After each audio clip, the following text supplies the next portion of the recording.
कभी सुदामा पांडे धूमिल जी ने कहा था कि एक आदमी रोटी बेलता है, एक आदमी रोटी खाता है, एक तीसरा आदमी भी है जो न रोटी बेलता है न रोटी खाता है, वो सिर्फ रोटी से खेलता है। वो तीसरा आदमी कौन है? मेरे देश की संसद मौन है। सभापति महोदय, वो भी क्या दिन थे जब संसद में देश का बजट पेश होता था तो देश की सड़कें ठहर जाया करती थीं। रेल बजट पेश होता था तो लोगों की उम्मीदें रेल के डिब्बों की तरह पटरियों पर दौड़ने लगती थीं। पूरा देश धड़कने रोक करके वित्त मंत्री और रेल मंत्री को सुना करता था। अफसोस, अब बजट पेश हो जाता है, मीडिया चैनल सरकार का महिमा मंडन करते हैं और बेचारी जनता बजट के आंकड़ों के शब्द जाल में उलझी हुई महीनों बाद समझ पाती है कि उसका तो फिर से कट गया। सभापति महोदय, पिछले 2 साल अमृतकालीन बजट पेश किए गए और इस बार एक नई शब्दावली गढ़ी गई है, तुष्टीकरण बनाम संतुष्टीकरण का बजट। सभापति महोदय, सुनने में कितना अलंकारिक लगता है ये शब्द।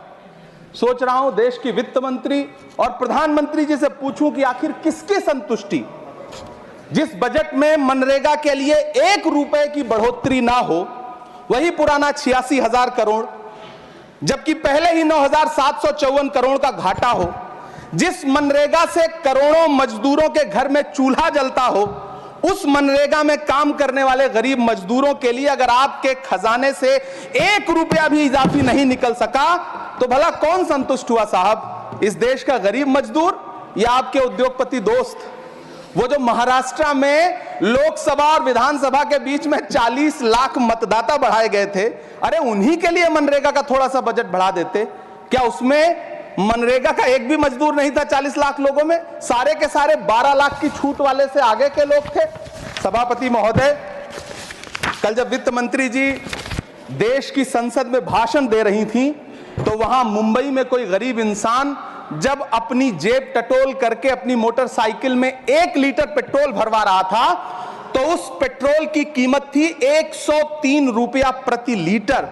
आखिर इतना महंगा पेट्रोल डीजल खरीद के कौन संतुष्ट हो रहा है? इस देश के गरीब लोग या फिर सरकार के चहेते धन्ना सेठ? सभापति महोदय, वित्त मंत्री जी इस बजट को मध्यम वर्ग को संतुष्ट करने वाला बजट बता रही हैं। अरे मैडम, हम आप यहां पर बैठे रहते हैं और वहां बाहर इसी दिल्ली में 1 लीटर दूध, चाहे वो अमूल का हो या फिर मदर डेयरी का हो, उसकी कीमत 73 रुपए लीटर है। इतना महंगा बेच करके कौन संतुष्ट हो रहा है? गरीब जनता या आपके धन्ना सेठ दोस्त? सभापति महोदय, इस सरकार का बाजार और महंगाई पर कोई नियंत्रण नहीं रह गया है। चाहे देश में लहसुन 400 रुपए किलो बिक जाए, टमाटर 100 रुपए किलो बिक जाए, प्याज का दाम सुनकर आंखों में आंसू आ जाए, लेकिन वित्त मंत्री महोदया बजट में महंगाई का मां भी नहीं बोलती हैं। बच्चों की किताब और पेंसिल तक पर टैक्स लगाने वाले सरकार से मैं पूछना चाहता हूं कि आप मध्यम वर्ग का हितैषी बताते हैं खुद को, तो शर्म नहीं आती है? खुद को धार्मिक कहने वाली सरकार भगवान श्री कृष्ण के प्रिय खाद्य पदार्थों दही और मक्खन तक पर जीएसटी लगाती है और बात करती है मध्यम वर्ग की हिमायती होने की। जिंदा रहते हुए जनता से हर चीज पर टैक्स वसूलने वाली यह सरकार कम से कम मरने पर तो लोगों को बख्श देती, लेकिन नहीं, वहां भी लूटना है। अंतिम संस्कार के सामान, अगरबत्ती, धूप बत्ती, केवड़ा जल, चंदन पाउडर, जौ, बताशा, काला तिल, पंचरत्न, कपूर और कफन तक पर टैक्स लेने वाली यह सरकार किस मुंह से खुद को मध्यम वर्ग का हितैषी बताती है? कौन सी संतुष्टि? किसकी संतुष्टि?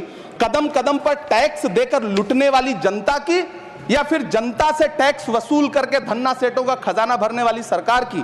किसकी संतुष्टि? सभापति महोदय, 18 अगस्त 2015 आरा का बिहार का ऐतिहासिक मैदान, सजा हुआ मंच, हजारों की भीड़ और सामने खड़े हुए देश के प्रधानमंत्री का भाषण। बिहार के भाइयों बहनों, आज मैं बिहार के लिए पैकेज की घोषणा कर रहा हूं। 50,000 करोड़ कर दूं कि ज्यादा कर दूं? अखिलेश भाई, 60,000 करोड़ कर दूं कि ज्यादा कर दूं? 70,000 करोड़ कर दूं कि ज्यादा कर दूं? 80,000 करोड़ कर दूं कि ज्यादा कर दूं? चलो, मैं बिहार को 1.25 लाख करोड़ का पैकेज दे रहा हूं। 10 साल हो गए सभापति महोदय, वही ढाक के 3 पात। बिहार आज भी विकास की बाट जोह रहा है। भाषण आज भी प्रधानमंत्री जी के यूट्यूब चैनल पर सुना जा सकता है। जो झूठ बोल के करता है मुतमईन सबको, वो झूठ बोल के खुद मुतमईन नहीं होता।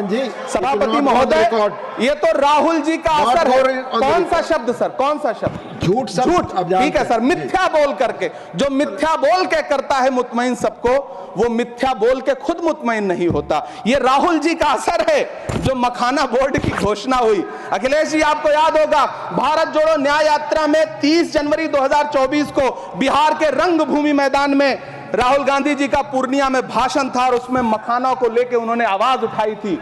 यह उनका असर है कि आपको मखाना बोर्ड बनाना पड़ा, वरना तो आप मैखाना बोर्ड बनाने वाले लोग हैं।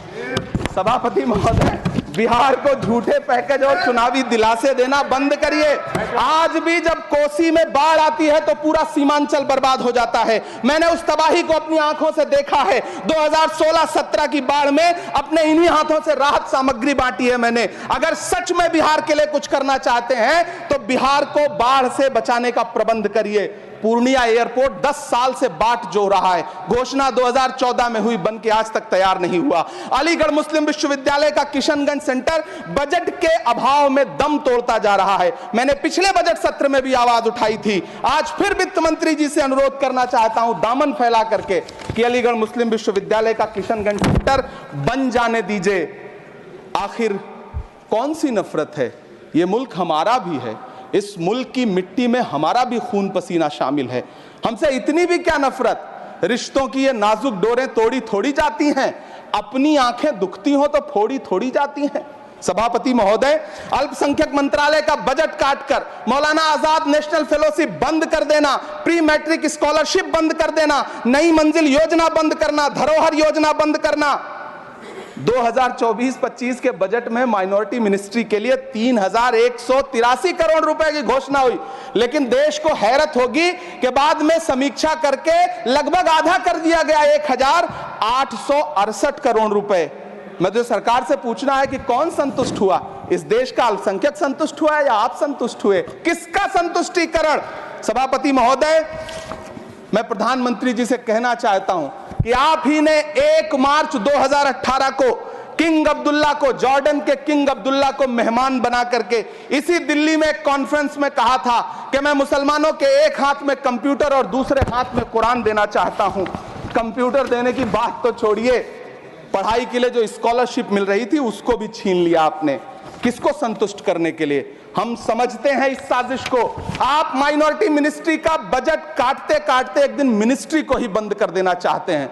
वो जहर देता तो सबकी नजर में आ जाता, सो ये किया कि हमें वक्त पर दवाएं न दी। सभापति महोदय, मैं तो वित्त मंत्री जी से पूछना चाहता हूं आपके माध्यम से कि शायद आपको पता ही नहीं है कि गृहस्थी चलाने वाली एक गृहिणी की मुश्किलें क्या क्या होती हैं। आपने कभी सोचा भी नहीं होगा कि जब वो किचन में सब्जी बनाने के लिए कढ़ाई में तेल डालती है तो उसके साथ उसके आंसू भी गिरते हैं। सभापति महोदय, शायद उन्हें पता भी ना हो कि एक छोटी सी गाड़ी और एक छोटे से फ्लैट का EMI भरने के बाद इस देश का एक गरीब इंसान जब अपने बच्चों की फीस भरने के बारे में सोचता है तो उसे कितनी खुशियों का गला घोंटना पड़ता है। शायद उनको पता भी नहीं है कि फसल बेच करके बिटिया की शादी का सपना सजाने वाला किसान जब अपनी फसल बर्बाद देखता है तो कितनी रातें सो भी नहीं पाता है। सभापति महोदय, शायद वो कभी इस पीड़ा को समझ ही नहीं पाएंगी कि परिवार के किसी एक सदस्य को कैंसर जैसी बीमारी हो जाए तो घर और जमीनें गिरवी रख उठती हैं लेकिन इलाज नहीं हो पाता। सभापति महोदय, इसी देश की संसद में कभी स्वर्गीय सुषमा स्वराज जी ने कहा था कि जब देश की करेंसी गिरती है तब देश की प्रतिष्ठा गिरती है। एक तरफ कोलंबिया जैसा छोटा सा देश और उसके प्रधानमंत्री गुस्तावो पेत्रो खड़े हैं जो कोलंबिया के नागरिकों को हथकड़ी लगाकर लाने वाले जहाज को अमेरिका बैरंग वापस लौटा दे रहे हैं, और दूसरी तरफ हमारे प्रधानमंत्री जी खड़े हैं जो बेड़ी और हथकड़ी लगा करके लाए गए बेटों के अपमान पर एक शब्द नहीं बोल रहे। सभापति महोदय, मैं इतिहास के पन्ने पलट रहा हूं, मुझे 2 किरदार याद आ रहे हैं। एक तरफ निक्सन के 7वें बेड़े की धमकियों के सामने लोहे की तरह अडिग इंदिरा गांधी खड़ी हैं, तो दूसरी तरफ खुद ही नमस्ते ट्रंप का नारा लगाते हुए प्रधानमंत्री जी खड़े हैं। मेरे कानों में सुषमा स्वराज जी की आवाज गूंज रही है। बहुत कम बोलने वाले डॉक्टर मनमोहन सिंह ने बहुत ज्यादा बोलने वाले प्रधानमंत्री जी को जब देश की बागडोर सौंपी थी तो $1.58 का था, आज 85 से 87 के बीच में झूल रहा है। इन दिनों रुपए की अहमियत गिरती है तो न तो देश की प्रतिष्ठा गिरती है ना प्रधानमंत्री की गरिमा, जिस देश में 80 करोड़ लोगों को 5 किलो राशन के लिए कतारों में लगना पड़ता हो, उस देश में यह सरकार 12 लाख तक के टैक्स न लेने के लिए अपनी पीठ थपथपा रही है। हुकूमत इस कदर आवाम पर एहसान करती है, ये आंखें छीनती है और चश्मे दान करती है। सभापति महोदय, महाराष्ट्र का भिवंडी हो, मालेगांव हो, इचल करंजी हो, यूपी का बनारस हो, मुआयमा हो, मुबारकपुर हो, रांची का छोटा नागपुर हो, बिहार का भागलपुर हो, हर जगह बुनकरों की उम्मीदें तोड़ रही हैं, लेकिन इस सरकार के पास उनके लिए कुछ भी नहीं है। मुरादाबाद का पीतल उद्योग, कानपुर का चमड़ा उद्योग, सहारनपुर का लकड़ी उद्योग, फिरोजाबाद का चूड़ी उद्योग, अलीगढ़ का ताला उद्योग, सब सरकारी प्लानिंग से तबाह हो रहे हैं। इन तमाम के बीच सरकारी सपोर्ट से बस एक उद्योग फल फूल रहा है, नोएडा का नफरत उद्योग। सभापति महोदय, जिस देश में 40 से 45% मेडिकल फैकल्टी की सीट खाली हो, वहां बजट में 75,000 नए मेडिकल सीट्स का ऐलान हो रहा है। सरकार बहादुर, कम से कम इस देश के पढ़े लिखे युवाओं को तो मूर्ख समझना बंद करिए। वो अब तिजारती पहलू निकाल लेता है। पहले 7500 मेडिकल सीट्स बाद में बनाइएगा, पहले जो एम्स में 2161 पद खाली पड़े हैं उनको तो भर दीजिए। वो अब तिजारती पहलू निकाल लेता है, मैं कुछ कहूं तो तराजू निकाल लेता है। मैं इसलिए भी तेरे फन की कद्र करता हूं तो झूठ बोल के आंसू निकाल लेता है। सभापति महोदय, फिर झूठ आया है, मैं उसे मिथ्या कर दे रहा हूं। शायरी में बार बार आ जाता है, क्या करूं महोदय। काश ये बजट, सभापति महोदय, वो एक शब्द मैं मिथ्या कर दे रहा हूं सर, वो एक शब्द को हटा दीजिए। ध्यान रखें, ऐसे जो भी शब्द होंगे आपके वहां। सभापति महोदय, काश ये बजट बीपीएससी के पेपर लीक की शिकायत करने वाले नौजवानों पर बरसती हुई पुलिस के लाठियों पे, जख्मों पर मरहम लगा पाता। सभापति महोदय, पिछले 80 दिन से 70 साल का एक बुजुर्ग एमएसपी की लीगल गारंटी मांगता हुआ आमरण अनशन पे बैठा हुआ है। काश ये बजट किसान नेता जगजीत डल्लेवाल की टूटती हुई सांसों की पीड़ा सुन पाता। काश ये बजट प्रतियोगी परीक्षाओं की तैयारी के लिए दिल्ली, कोटा, पटना, अहमदाबाद जैसे शहरों में, इलाहाबाद जैसे शहरों में किताबों के साथ गल रहे युवाओं के सपनों को जिंदगी दे पाता।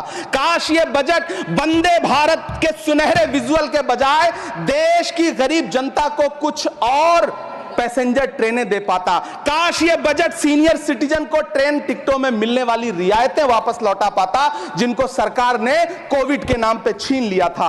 काश ये बजट किसानों की राह में कीले नहीं बल्कि कालीन बिछाने वाला बन पाता। काश ये बजट सरकारी मालिकों को यह समझा पाता कि नेहरू को कोसने से अर्थव्यवस्था नहीं सुधरेगी, उसके लिए डॉक्टर मनमोहन सिंह साहब की अर्थ नीति अपनानी पड़ेगी। पिछले 11 साल से नेहरू जी को कोस रहे हैं, आखिर कब तक कोसिएगा? थोड़ा पंडित नेहरू जी के बारे में पढ़िए, तब पता चले कि पंडित नेहरू की शख्सियत का नाम है। दुनिया का पहला ऐसा राजनेता जिसने अपनी जिंदगी की आजादी के लिए, देश की आजादी के लिए 3259 दिन अंग्रेजों की जेल में बिताए। पंडित नेहरू एक ऐसे महान शख्स जिनके पिता पंडित मोतीलाल नेहरू, जिनकी बहन विजय लक्ष्मी पंडित, जिनके बहनोई पंडित रंजीत सीताराम, जिनकी बेटी इंदिरा गांधी, जिनके दामाद फिरोज गांधी, सब ने अंग्रेजों से लड़ते हुए स्वतंत्रता आंदोलन में जेल काटी। आप किस मुंह से उनकी लकीर छोटी करने की बात करते हैं? नहीं कर पाइएगा, 7 जन्मों में नहीं कर पाइएगा, क्योंकि जिस्म की मौत कोई मौत नहीं होती है। जिस्म मिट जाने से इंसान नहीं मर जाते, धड़कने रुकने से अरमान नहीं मर जाते, सांसें थम जाने से ऐलान नहीं मर जाते। जिस्म की मौत कोई मौत नहीं होती है। सभापति महोदय, मैं आपके सामने खड़ा होकर के एक बहुत छोटी सी कहानी सुनाना चाहता हूं कि महान बादशाह सिकंदर ने जब यूनान फतेह किया तो जीत का जश्न मनाने के लिए शहर की सड़कों पर निकला।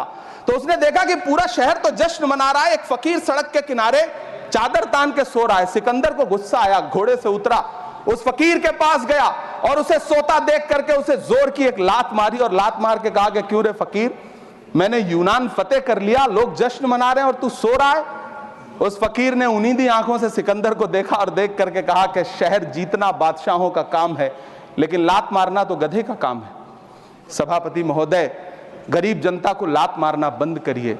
यह अमीरों के लिए बनाया गया बजट है, यह निराशाजनक बजट है। हम अमृतकाल सुनते आ रहे थे, यह अमृतकाल इतनी जल्दी समाप्त हो गया कि अब अमृत काल का कोई नाम तक नहीं लेना चाहता है। इसलिए मैं इस सदन में खड़ा होकर के देश की वित्त मंत्री महोदया से कहना चाहता हूं कि आपने अल्पसंख्यकों के बजट में जो कटौती की है उसको बहाल करिए। आपने मनरेगा को जो स्थिर रखा है उसका घाटा 9,754 करोड़ है, कम से कम उतना बढ़ा करके फिर से उसे बहाल करिए। नौजवानों के लिए रोजगार दीजिए, किसानों को एमएसपी की लीगल गारंटी दीजिए। यही मैं आपसे अपील कर रहा हूं। धन्यवाद।